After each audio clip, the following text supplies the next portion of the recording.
Y plus GT, এটাই তো sir.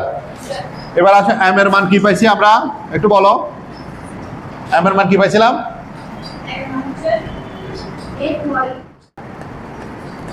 M D Y plus N D T সমান 0 সমীকরণে এখানে তাহলে দেখো তো এম এর জায়গায় কি আছে, এই এম এর জায়গায় আছে কি এই হচ্ছে, এখানে এম সমান 4y³ t স্কয়ার এবং এন সমান 2y⁴ t plus 3t square. তাহলে আমরা দেখো এখানে এম এর জায়গায় যেটা আছে সেটা এম এর মান, এন এর জায়গায় যেটা আছে সেটা কার মান, এন এর মান।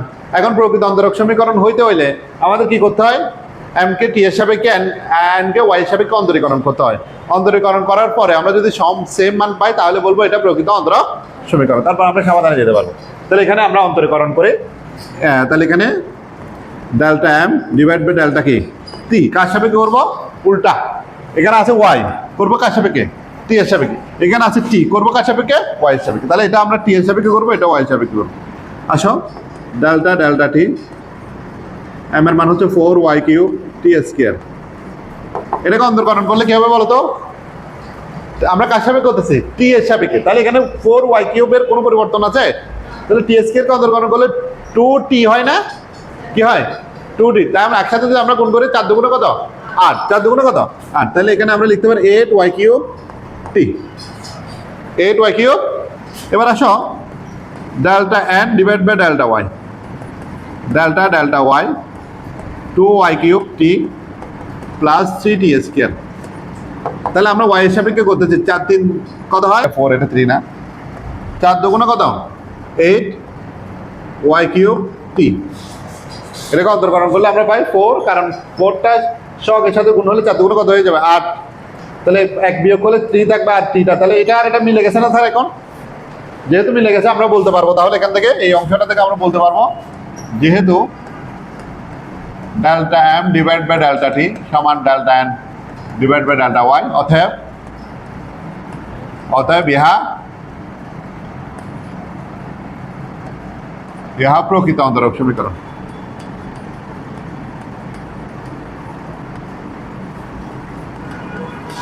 অতএব ইহা প্রকৃত অন্তরক সমীকরণ, বুঝতে পারছি কিনা? অতএব ইহা প্রকৃত অন্তরক সমীকরণ। আমরা যেহেতু প্রকৃত অন্তরক সমীকরণ পেয়ে গেছি, এখন নিচে 4টা ধাপে সমাধান করবো। কয়টা ধাপে? 4টা ধাপে সমাধান করবো। এখন ধাপ 1 ধাপ 2 তে আমরা যাব। তাহলে নিচে 4টি ধাপে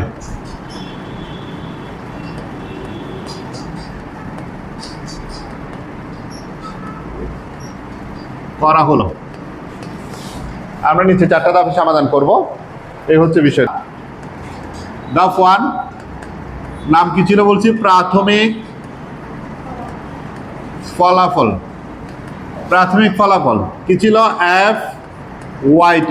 আমরা এটাকে কি দিয়ে লিখি, FYT দ্বারা। এটা কি হচ্ছে সমাকলন MDY প্লাস GT। এটাই তো স্যার। এবার আসে এম এর মান কি পাইছি আমরা, একটু বলো এম এর মান কি পাইছিলাম? না না, এম এর মান অন্তরীকরণ করে না, 4y³ t square dy plus gt। আমরা তাহলে শুধুমাত্র এম এর জায়গায় এম এর মানটা বসাইছি, dy যা আছে তা, gt যা আছে তা, ঠিক আছে? এখানে অন্তরীণ সমাকলন। এখন আমরা করবো যে সমাকলন, অন্তরকরণ না। কার সাপেক্ষে করব? দেখো আমাদের চলক কি, এই অঙ্কের চলক কি, এই অঙ্কের চলক হচ্ছে এটা, এই ওয়াই এর সাপেক্ষে করবো যে আমরা মূলত। কার সাপেক্ষে? ওয়াই এর সাপেক্ষে, ঠিক আছে? তাহলে আমরা ওয়াই এর সাপেক্ষে করবো। ওয়াই এর সাপেক্ষে করলে এখানে ওয়াই আছে, তাহলে এখানে দেখো 4, চাইলে তুমি এভাবে লিখে দিতে পারো 4t স্কয়ার যা আছে তা, এটার কোনো চেঞ্জ হবে না, 4t স্কয়ারের কোনো চেঞ্জ হবে না। তাহলে y³ কে সমাকলন করলে y⁴ ডিভাইড বাই কি 4 না? একদম সহজভাবে দেখো, এখানে 4t স্কয়ার যা আছে তা থেকে যাবে। আমরা শুধুমাত্র কাকে করছি, y কে। তাহলে y⁴ divide by 4 plus g prime plus G T, এখানে যা আছে তা থেকে যাবে।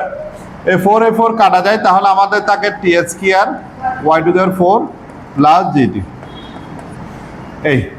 এটাই হচ্ছে আমাদের ধাপ 1 এর 1 নং সমীকরণ। এটাকে আমরা দিব 1 নং সমীকরণ। ঠিক আছে, আশা করি তোমরা বুঝছো। তাহলে প্রাথমিক ফলাফলের কাজ হচ্ছে আমরা একটু মনে রাখবো, শুধু এম কে সমাকলন করবো আর জিটিটা যা আছে তা রাখে দিব। ঠিক আছে, এরপর ধাপ 2 তে যাচ্ছি আমরা। ধাপ 2 কাজ হচ্ছে,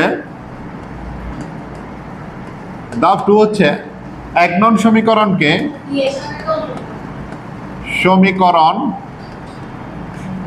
টি এর সাপেক্ষে অন্তরকরণ করব।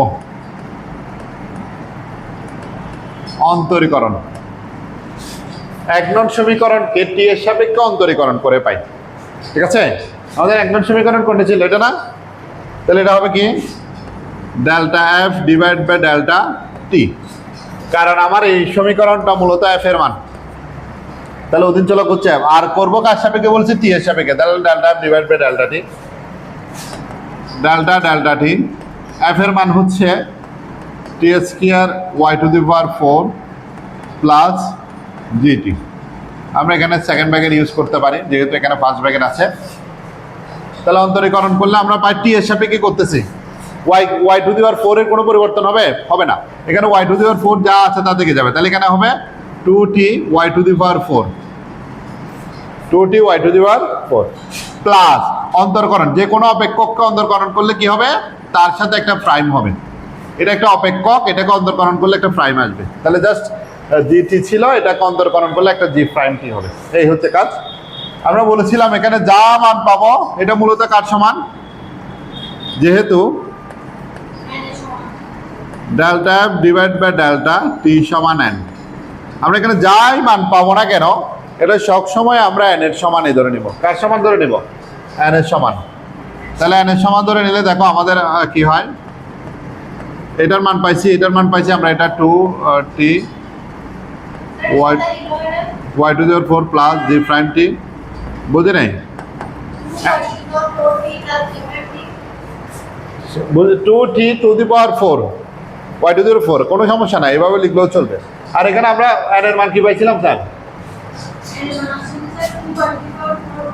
2 Y to the power 4t plus 3t square. কেমন? এটা হচ্ছে এন এর মান ছিল।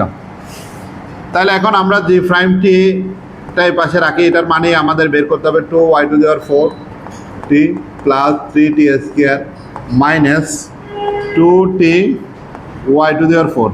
এটা আর এটা সেম, এই দুইটা সেম না? তাহলে এই দুইটা চলে যাবে। আর সুতরাং আমাদের তাকে কি জি প্রাইম টি সমান 3t স্কোয়ার। এটাই আমাদের। দেখো আমরা এখানে যা বলেছি তাই কাজ করতেছি। জি প্রাইম টিকে টি এর সাপেক্ষে সমাকলন করে পাই, তাহলে জি প্রাইম টিকে টি এর সাপেক্ষে, তাহলে এখানে আমরা সমাকলনের চিহ্ন নিয়েছি। এই কাজটা এখন সমাকলন করলে কোনো অপেক্ষককে অন্তরকরণ করলে একটা প্রাইম দিতে হয়, আর সমাকলন করলে প্রাইমটা উঠে যায়। তাহলে এখানে আমাদের থাকে কি জিটি, আর এটাকে সমাকলন করলে 3t কিউব ডিভাইড বাই 3, এটা থাকে। সুতরাং জিটি সমান 3 কাটা যায়, এখানে আমার থাকে টি কিউব। এটা হচ্ছে জিটি এর মান। তাহলে এটা জিটি এর মান, আমরা জিটি এর মান একটা পেয়ে গেছি।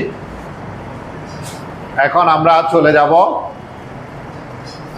ধাপ 4 এ। ধাপ 2 আশা করে কমপ্লিট করছো তোমরা। আমাদের একটা অঙ্ক, আসলে এগুলো লেন্দি অঙ্ক। ধাপ 4 জিটি এর মান 1 ননে বসিয়ে পাই,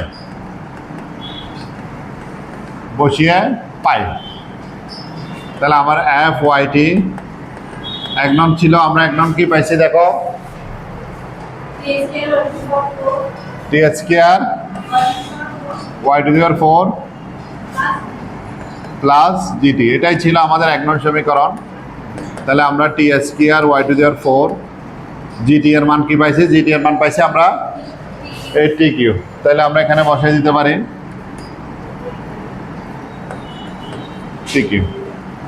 এটাই হচ্ছে আমাদের ধাপ 4 এর কাজ, আর তেমন কাজ নাই। সুতরাং নির্ণয় সমাধান